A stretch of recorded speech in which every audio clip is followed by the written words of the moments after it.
All right, guys, so let's talk about CMake cache variables now. We've been using cache variables all this while. So if you remember sometimes when I was doing the build system step, when I'm saying like, hey, CMake generate the build system with CMake -s, the source specify the source directory, and then build directory in, let's say, like the build folder, and then I've been adding flags like this. Remember, like with the -d, and attach that with the actual CMake variable that you wanna specify, right? A cache variable. This is called a cache variable, right? I'm just saying like maybe like build type, right? Build underscore type equals debug, right? Debug, and if I hit enter, right? So it says it did something like this, right? And then if I go back to coffee and then unhide the build folders, right? So if I go back to build and right, so there's a file called cmakecache.txt, right? So this is where it stores all the variables that you specify right here, and the default variables that it needs for for whatever, like the CMake process that it goes through, right? So I'm going to open this, and you should see like all these different variables, and some of the variables start with like build, and some of the variables start with CMake, and some of the, I don't know, like there's many variables, and it not necessarily they need to like start with CMake. Some of them start with glw underscore, right? See. So yeah, so some of them start with Vulkan and underscore headers, right?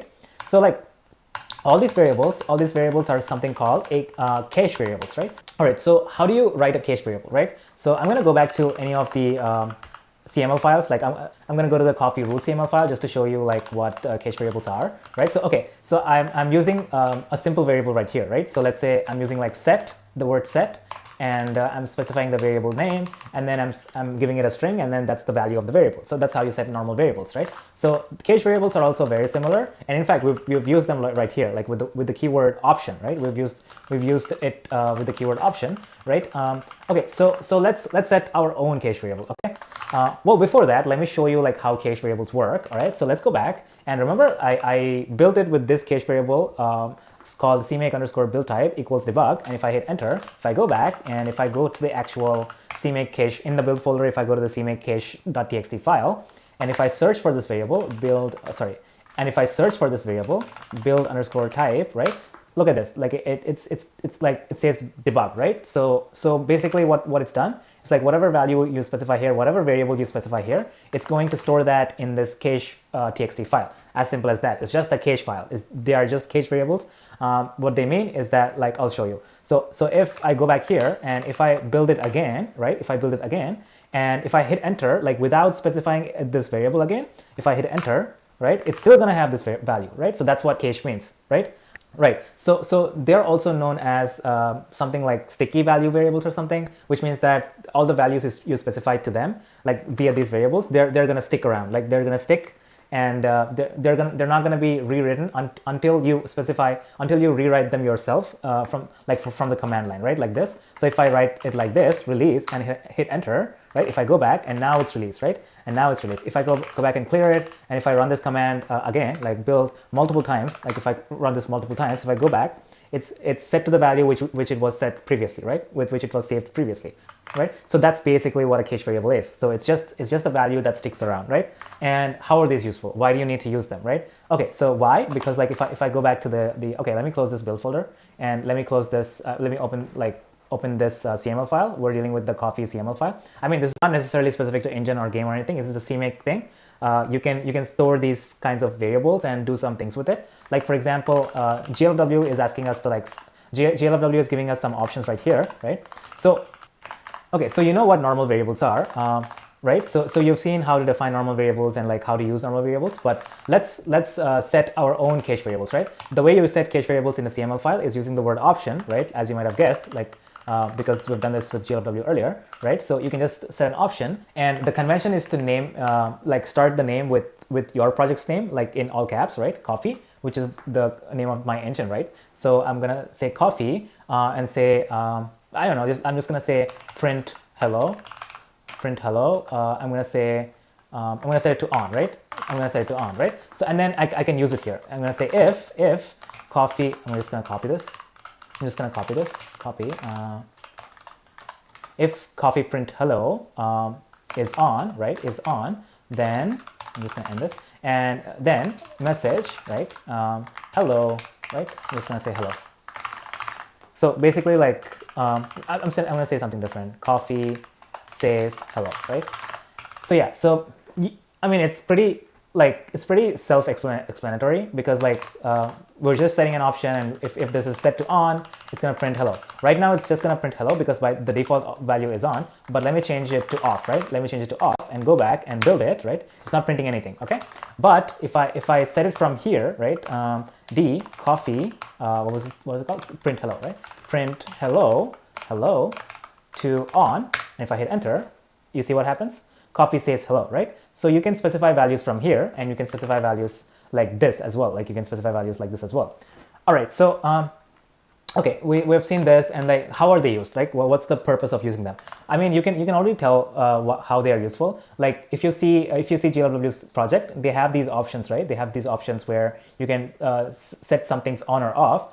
Don't worry about this. This is basically just a description. Like if people are using CMake GUI, I think like if maybe if they're using CMake in Visual Studio, or maybe they're using the CMake GUI itself, maybe there they can set it with the GUI, like set these options with the GUI. And in the GUI panel, maybe there's a field called description, and it'll just show you what the option is supposed to do, right? So don't worry about this. This is usually like optional, I think. Yeah, so basically like you can set these options, and based on these options you can turn on if else statements, and you can build some things, not build some things, and then use them that way, right? So in here I'm just using a simple thing, but let's actually do something practical with it, right? So I'm gonna like open a coffee, and I'm gonna make a folder called utilities, right? Utilities, and yeah, I'm gonna make a folder called utilities, and I'm gonna say math utils.h, right? So real quick, I'm just gonna say pragma once, and I'm gonna say void add or int add numbers. Real simple, right? Real simple. Int add numbers, and I'm gonna say void. Sorry, I'm gonna say inline, right? Inline add two numbers, and I'm gonna take in two ints, a int b, and this is gonna return a plus b, right? So this is what it's gonna return, right?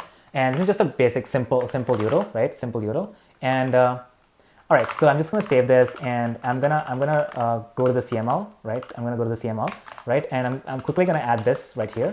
I'm gonna say add underscore library, utils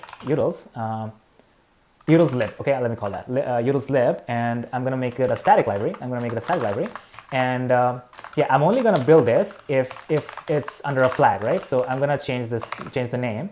All right, so I'm gonna change it to build coffee build utils, because like the whole purpose I'm making this utilities is just because I wanna make this entire thing optional, right?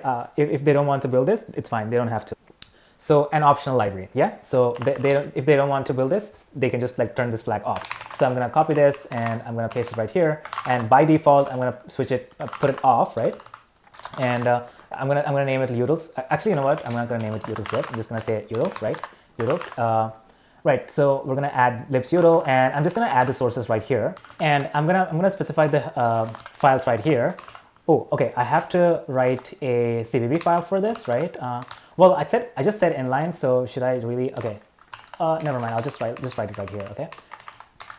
Okay, I just have to write a CPP file. I'm just going to write a corresponding CPP file real quick. I'm just going to say mathutils.h, right? Sorry, I'm going to say mathutils.cpp, right? CPP, enter. I'm going to go here, and I'm going to say include mathutils.h, right? And I'm going to go back to, sorry, I'm going to, and then I'm going to go back to this, and I'm going to delete this and remove the word inline, right? I'm going to copy this, and I'm going to put the, okay, I'm going to open this here, and I'm going to put the implementation right here, right? Okay, I'm going to say, sorry, I'm going to say, what do I say? I'm going to say return a plus b, right? Okay, save this. This is basically an implementation. This is just a declaration, and this is the actual definition, right?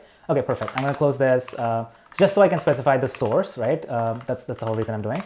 Just to keep it simple, I'm just writing like a very simple function. And here I can just mention the path. Where is this? Look, so we're right here, and so we should go back to like include coffee. And I know I'm not really doing it in a good way. Like I'm just like quickly making a library like this, and then I'm only like, the whole purpose is for me like show you how this variable is used, right? But if you want, like when you're doing your own stuff, you'd never put like like CPP files inside the include. That's not a good practice. So just to show you, I'm just doing it like this, but do it the way I showed you earlier, right? All the header files in the include folder and all the CPP files in the CPP folder, right? All right, so we can just like specify the path to this. I'm just gonna quickly say coffee, and then where is it? Utilities, and math utils.cpp, right? This is the static library that I want to build, and I'm actually gonna like change the name here. I'm just realizing that when we install the utils lib, it's gonna attach the word lib in the front, and that's why like if we have the lib word at the end as well, it's gonna be like lib utils lib, which is funny, right? So that's why I'm just gonna name it utils. Okay, I'm just gonna name it utils, and I'm just gonna put a message here as well, just to know that this command has executed or not, whether this command has executed or not. So I'm just gonna say put this message building utils. That's what I'm gonna say, building utils, right? I'm gonna go back and I'm gonna say CMake. I'm just gonna generate the build system. Just say source right here, build. Well, I'm gonna do it without specifying anything this time. I'm gonna say this. Actually, let me delete the existing build folder just as a proof that I didn't do anything. All right. All right. So let's go back and I'm gonna generate the build system without specifying any sort of like cache variables. Right. So it did the build. It generated the build system. And if I go to the build file, right, and if I take a look at the cache variables, and if I search for what was that? What did we name it? Coffee build utils, right? Coffee build utils. It's coffee build utils. It's set to bool and off, right? It's actually taking it from here, right? Because we've specified it right here. It's taking it from here, and it's making it off, right? The default value is off, right? Okay, now let's go back and I'm gonna clear this. I'm gonna run the same exact step, but I'm gonna run it with the flag set to on this time, right? From the command line. I'm not running it from I'm not setting anything here. Right? I'm not setting anything here. It's still off, but I'm going to run it. I'm going to set it here, right? Coffee build utils, and I'm going to set it to on, right?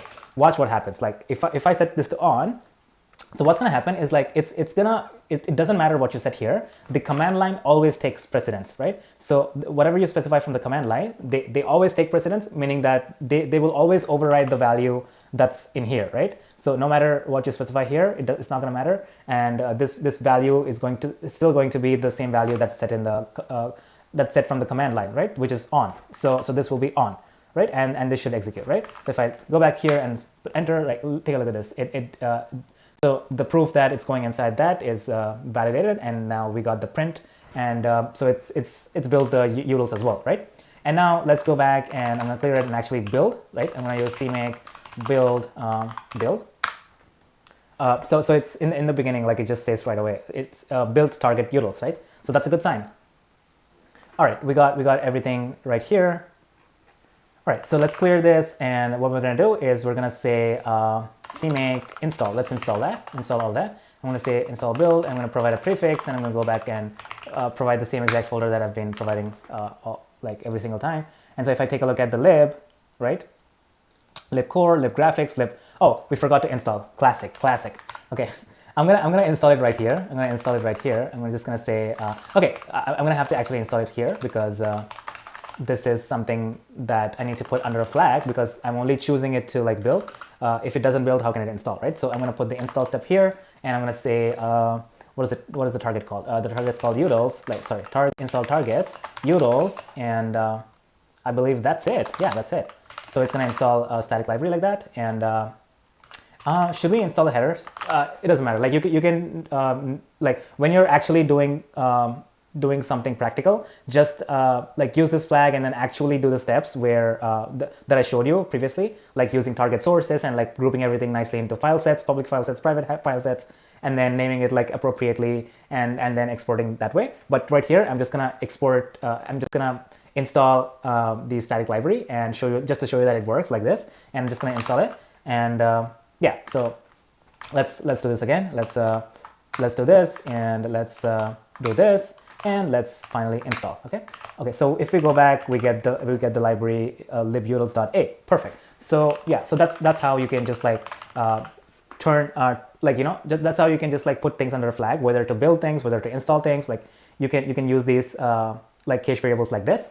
And like next time, like this time, if you want to nuke, if you kind of want to nuke this install, right? and build it again, like okay, if you go back to like the build folder right here, and if you take a look at the CMake cache, it's set to on, right? So from next time, you don't have to like specify this. Like if you want to build again, you don't have to specify this. It's gonna take the value from the cache, right? It's gonna take the value from cache, and it's gonna build it, right? It's gonna build it, and now it's still on, right? It's still on, and you build it again, it's still gonna be there, and you install it again, it's still gonna install like the libutils as well, because the variable is stored right here in the cache text file, right?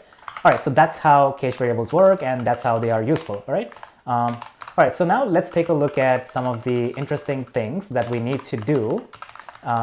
Right, I'm going to delete the utilities. I don't want this, right? I'm going to go back to this, and I'm going to restore it back to like normal, right? How it was, okay?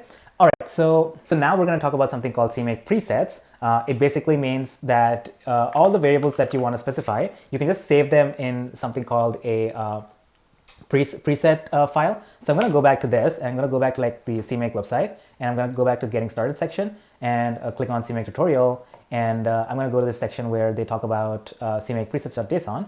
So what you can do is like you can specify all these presets in a JSON file, right? Like this, right? Just like this. I'm going to copy this exact thing. I'm just going to copy this exact thing, and yeah, that's it. Well, anyway, I'm going to copy this exactly. Okay, I'm going to copy this. I'm going to go back here, and I'm going to name a file like this, CMake presets.json. So this is a JSON file, JavaScript object notation file, and I'm going to paste this like this, right? So I'm going to give it a name. I'm going to say coffee, right? Coffee, and a display name. I'm going to say coffee preset or something. If just in case if somebody is using the GUI, right, they can use this, and preset to use with the coffee engine or something, right? Just description, right? Just a description. And okay, so where do you want the binary directory to be, right? In here, we always use it in the build. So source directory, it means like it's going to resolve to CMake underscore build directory, like CMake underscore source underscore dir, remember, right? Which is the like folder where the root CMake file lies in. So if we're running the commands from here, so this is going to be the root file, and so it's going to resolve to this variable. So remember, like I'm just going to show you right here. It's like CMake source dir. Remember, this is the same exact thing. So source dir is the same exact thing as CMake source dir. So you can, I think you can take a look at the CMake presets right here. If you take a look at the link, right, and includes configure, you can like read this. It's very simple, and there's lots of things that you can do, like cache variables, right? So you can specify all the cache variables like we just talked about in like a key called cache variables, and give it an object. And if you guys know JavaScript, it's just like an object. So you can give the name of the object like key, and then the value. The value itself is still an object, and you can just specify the cache variable, and you can specify the type, and you can specify its value on or off. If it's a string, you can specify a string, and things like that, right? So the whole how you say, like the format is specified right here, and we're gonna do that, right? I'm gonna set this to build, because like we've been doing this in the build folder, source/build, right? And then I'm gonna specify an install dir as well, install dir, and this time it's going to be source dir, dir, and I'm gonna go back one folder, and I'm gonna specify install, right? Cache variables, I'm gonna set CMake standard to 20, and I'm gonna also set this time I'm gonna set what was that, build type to debug, right? Debug, and what else? I'm gonna set export underscore compile commands to on, right? On. All right, so yeah, so you can use things like this, and you can specify all these things. I mean, if you want to know the full structure, if you want to know like what all the things that you can use, you can go take a look at this this right here. You can just search for, in the documentation, you can search for CMake presets, and you can like see what it includes, and like the configuration presets, what you can use, display name, descriptor, and all that jazz, right? All right, so we're gonna go back, and we're gonna save this, and what we're gonna do. And so if you take a look at this, the way you run this is just by saying CMake hyphen preset and hyphen tutorial, right? So yeah, so we go back, and we go back here, we clear this, and when we're doing this, right, we can just specify a preset like this, preset, and we can say, what was it called? Tutorial, right? I think it's this name. Like if you specify this name, it's going to run the specific preset file, but then you'd have to have the presets.json file here, right? And you have to mention the name, coffee, right? I'm going to say coffee, preset coffee, enter, right? Okay, so it's taken the values from preset. It's saying preset CMake variables. We're setting CMake build type to debug. we're setting CX extender to 20, and we're setting compile commands to on, and we're also giving an install prefix path to this one, right? So this thing right here, compile example install. So we've specified the install directory like this, and this is what it's resolving to. And okay, so now if we go back, if we clear this, and if I just say, right, so right now it knows the binary directory, it knows the install directory, and it knows like the other stuff that we specify, right? So I'm just gonna say build and see what it does, like build, right? Sorry, so I'm gonna build it, right? I'm gonna say build, right? Okay, build target coffee, right? Everything's done. All right, it built everything. I'm gonna go back. So if you take a look at this, I do not have the install folder yet, right? I have deleted the install folder, right? So there is no install folder yet. And this time what I'm gonna do is like I'm gonna clear, I'm just gonna say CMake install and build. I'm not gonna provide any prefix, right? I'm not gonna provide any prefix, right? And it should automatically take in the prefix from here, right? Because we have specified this preset file while we're configuring it, like in the configure step. When it generated the build files, it sort of knows like where we want to install it, right? Where we want to install it. I'm going to go back and I can just hit enter. Like remember, like there is no install folder. I deleted it, right? There is no install folder. I'm going to go back and I'm going to hit enter, right? It's installed. And if I go back, there's an install folder right here, right? So that's how it works. Okay.